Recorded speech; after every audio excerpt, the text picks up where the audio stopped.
எல்லாருக்கும் வணக்கங்க. என் பேர் பிரேம்குமார். நீங்கள் பார்க்குற சேனல் பேர் கிரிப்டோ கான்செப்ட். இந்த சேனல் நீங்கள் புதுசாக இருக்கீங்கன்னா சேனல் நம்ம கிரிப்டோ கான்செப்ட் ப்ரைஸ் பேஸ் வந்து crypto concept technical concept video போடுவோம். உங்களுக்கு யூஸ்ஃபுல்லாக இருந்துச்சா சேனலில் மறக்காம சப்ஸ்கிரைப் பண்ணிட்டு அப்படியே பக்கத்தில் இருக்க பெல் ஐக்கனை ப்ரெஸ் பண்ணிக்கோங்க. ஸோ வாங்க இப்போ வீடியோக்குள்ள போகலாம். இப்போ நம்ம BTC டவுன்லோட் பண்ணிக்கோங்க. டெய்லி ரேட் வச்சுருக்கோம். ப்ரைஸை கரெக்டாக பார்த்தீங்கன்னா $77,800 இருக்குங்க.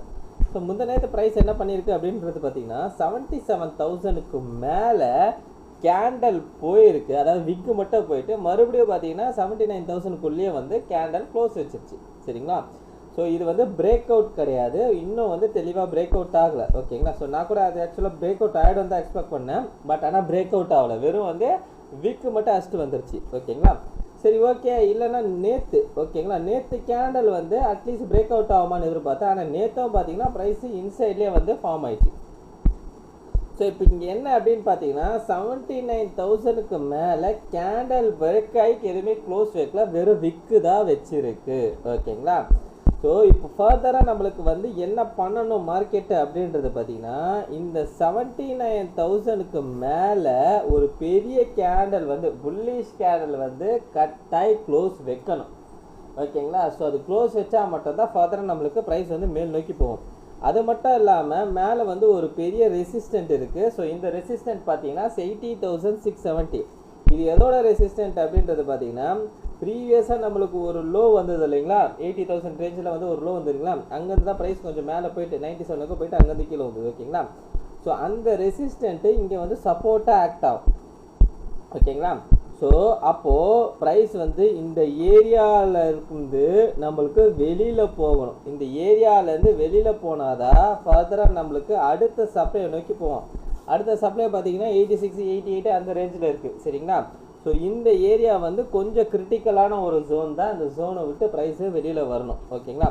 அது மட்டும் இல்லாமல் இன்னொரு விஷயத்த நம்ம பார்த்தோன்னா ப்ரைஸு நம்மளுக்கு ப்ரீவியஸாக ஒரு ஹை வந்தது இல்லைங்களா. ஸோ ப்ரீவியஸாக எப்போ வந்தது?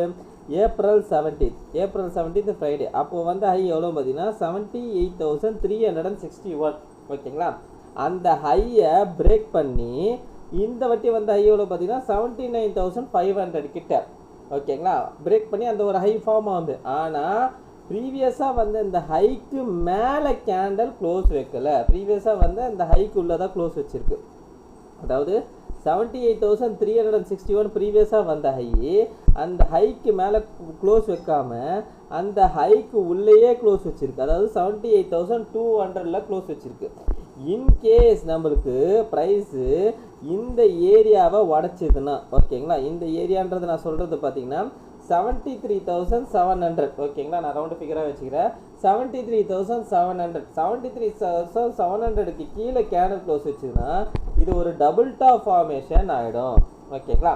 ஸோ அப்போ கண்டிப்பான முறையில் நம்மளுக்கு இந்த 79,000க்கு மேலே ஒரு புல்லிஷ் கேண்டல் வந்து கட் பண்ணி க்ளோஸ் வச்சு இந்த 80,000க்கு மேலே போகும்போது தான் ப்ரைஸ் வந்து நம்மளுக்கு ஒரு புல்லிஷ் சினாரியோக்கு போகும். 88,000லேருந்து 86, அதாவது 86,000லேருந்து 90,000க்கும் போகிறதுக்கான பாசிபிலிட்டிஸ் இருக்கும். ஓகேங்களா?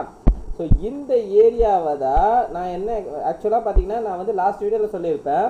79,000 வந்து இந்த அதாவது மே 1 வர வெள்ளிக்கிழமை. ஓகேங்களா? ஸோ இந்த வெள்ளி கிடையாதுங்க, நெக்ஸ்ட் வெள்ளி கிழமை தான் உடைக்கிறதுக்கான பாசிபிலிட்டிஸ் இருக்கும் அப்படின்றது நான் எதிர்பார்க்குறேன், என்னுடைய கருத்து அப்படின்னு நான் சொன்னேன். பட் ஆனால் அது முந்தானேத்தே வந்து இங்கே உடச்சிது. ஓகேங்களா? உடச்சிது. ஆனால் வந்து க்ளோஸ் வைக்கல, ஸ்டில்னால் நம்மளுக்கு க்ளோஸ் வைக்கல. ஸோ ஒன்று இன்றைக்கி பார்த்தீங்கன்னா வெள்ளிக்கிழமை, இன்றைக்கி வந்து ஒரு மூமெண்ட்டு கொடுத்து உடைக்கணும். அப்படி இல்லைன்னா மார்க்கெட் பார்த்தீங்கன்னா நெக்ஸ்ட் வெள்ளிக்கிழமை தான் உடைக்கிறதுக்கான பாசிபிலிட்டிஸ் அதிகமாகவே இருக்கும். நான் எக்ஸ்பெக்ட் பண்ணுறது என்னென்னா மே 1 ஒரு பெரிய மூவ் வரும் அப்படின்றது எக்ஸ்பெக்ட் பண்ணுறேன். ஸோ வெயிட் பண்ணி பார்ப்போம் என்ன வருது. ஓகேங்களா? Right, okay. அதே மாதிரி இன்னொரு பாயிண்ட் சொல்லணும்னு நினச்சேன். என்ன அப்படின்னு பார்த்தீங்கன்னா இந்த கேண்டல், ஓகேங்களா, ஸோ இந்த கேண்டல் பார்த்தீங்கன்னா ஏப்ரல் 17th ஃபார்ம் ஆன கேண்டல் 78,361 ஹை ஃபார்ம் ஆயிருக்கு. இந்த கேண்டலுக்கு மேலே BTC வந்து 79,500க்கும் போயிருக்கான். அதாவது இந்த கேண்டலோட ஹைக்கு மேலே வந்து BTC போயிருக்கான். ஆனால் அதே நம்ம இத்தீரியம் பார்த்தோன்னா அதே பார்த்தீங்கன்னா ஏப்ரல் 17th ஃப்ரைடே வந்து ஒரு ஹை வச்சுருக்கான். எவ்வளோன்னு பார்த்தீங்கன்னா 2,464.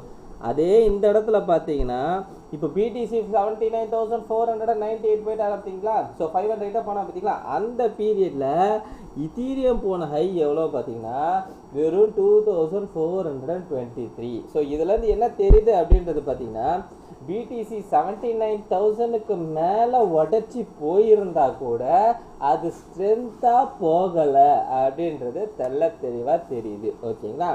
ஸோ இது வந்து ஒரு பிரேக் அவுட் மாதிரி ஆயிருந்தா கூட இது பிரேக் அவுட்டு கிடையாது, ஒரு ஃபேக் மாதிரி தான் கீழே வந்திருக்கு. நம்மளுக்கு ரியல் பிரேக் அவுட் ஆகணும்னா 79க்கு மேலே ஒரு ஸ்ட்ராங்கான கேண்டல் கட்டாய் க்ளோஸ் வைக்கணும். ஓகேங்களா. ஸோ அந்த க்ளோஸு தான் நான் எதிர்பார்க்குறது, அந்த ஒரு ஸ்ட்ராங்கான மூமெண்ட். ஓகேங்களா. அந்த ஒரு ஸ்ட்ராங்கான மூமெண்ட் தான் நான் என்ன எதிர்பார்க்குறேன்னா மே 1 எதிர்பார்க்குறேன். ஸோ பார்ப்போம் மே 1 வெள்ளிக்கிழமை அன்றைக்கி வந்து இந்த மாதிரி ஒரு மூவ் நடக்குதா அப்படின்றது பார்ப்போம். அதுக்கு என்னப்பா ஆகும் அப்படின்னு கேட்டிங்கன்னா மேபி வந்து ஒரு சின்ன புஷ் மறுபடியும் கீழே வந்துட்டு ஒரு கன்சல்டேட் மதியமும் ஆகிறதுக்கு சான்சஸ் இருக்குது. ஸோ வெயிட் பண்ணி பார்ப்போம் என்ன நடக்குதுன்றது. இன்றைக்கி இந்த வெள்ளிக்கிழமை இல்லை நெக்ஸ்ட் வெள்ளிக்கிழமை, இந்த வெள்ளிக்கிழமை என்ன மூவ் நடக்குதுன்றது பார்ப்போம். இந்த வெள்ளிக்கிழமை மிஸ் ஆயிடுச்சுன்னா கண்டிப்பாக வந்து அடுத்த வெள்ளிக்கிழமை வரத்துக்கு தான் சான்சஸ் இருக்குது. அடுத்த வெள்ளிக்கிழமை தான் மே 1. ஓகேங்களா. அது ஏன்ப்பா மே 1 அப்படி இது பண்ணுற அப்படின்னு கேட்டிங்கன்னா மே 1 வந்து என்ன அப்படின்றது பற்றி அந்த வெள்ளிக்கிழமையில் வந்து நம்மளுக்கு ஒரு பெரிய மூமெண்ட்டு கொடுக்கும். சரிங்களா. அந்த மூமெண்ட் அங்கே வரும் அப்படின்றது எதிர்பார்க்குறேன். ஸோ வெயிட் பண்ணி பார்ப்போம் என்னன்றது. ஓகேங்களா. ரைட். ஓகே. ஸோ இதுதாங்க நான் வந்து பிடிசியில் வந்து உங்களுக்கு நான் கொடுக்கணும் அப்படின்றது எதிர்பார்த்தேன். ஸோ எப்போவுமே இது எக்காரணத்து கொண்டும் பிடிசி அகெயின் வந்து இந்த 74,000க்கு கீழே வந்து கட்டாய் க்ளோஸ் வைக்கக்கூடாது. கட்டாய் க்ளோஸ் வச்சதுன்னா இது வந்து நம்மளுக்கு வந்து இந்த டபுள் டாப் பேட்டர்ன் வந்து ஆக்டிவேட் ஆகும். ஓகேங்களா. ஸோ அதுக்கு ப்ரைஸ் வந்து இதுக்குள்ளேயே இருந்தால் ஓகே, நோ ப்ராப்ளம். ஓகேங்களா. ரைட். ஓகே. ஸோ இந்த வீடியோ பிடிச்சிருந்தா இந்த வீடியோக்கு லைக் போட்டுருங்க, அப்படியே கமெண்ட் பாக்ஸில் கமெண்ட் பண்ணிவிடுங்க, உங்கள் ஃப்ரெண்ட்ஸ் அண்ட் ஃபேமிலிஸ்க்கு ஷேர் பண்ணி விட்டுடுங்க. கடைசியாக என்ன டிஸ்டர்ப் மட்டும் சொல்லிக்கிறாங்கன்னா ஃபினான்ஷியல் அட்வைசர் கிடையாது. இந்த வீடியோவில் சொல்லிக்கிறது எல்லாமே ஓன் அனாலிசிஸ்க்கு. நீங்கள் இன்வெஸ்ட் பண்ணுற போது நீங்களே ஒரு ஓன் அனாலிஸ் பண்ணிட்டு இல்லைனா உங்கள் ஃபினான்ஷியல் அட்வைசர் கேட்டோ டிசைட் பண்ணிக்கோங்க. So thank you every one.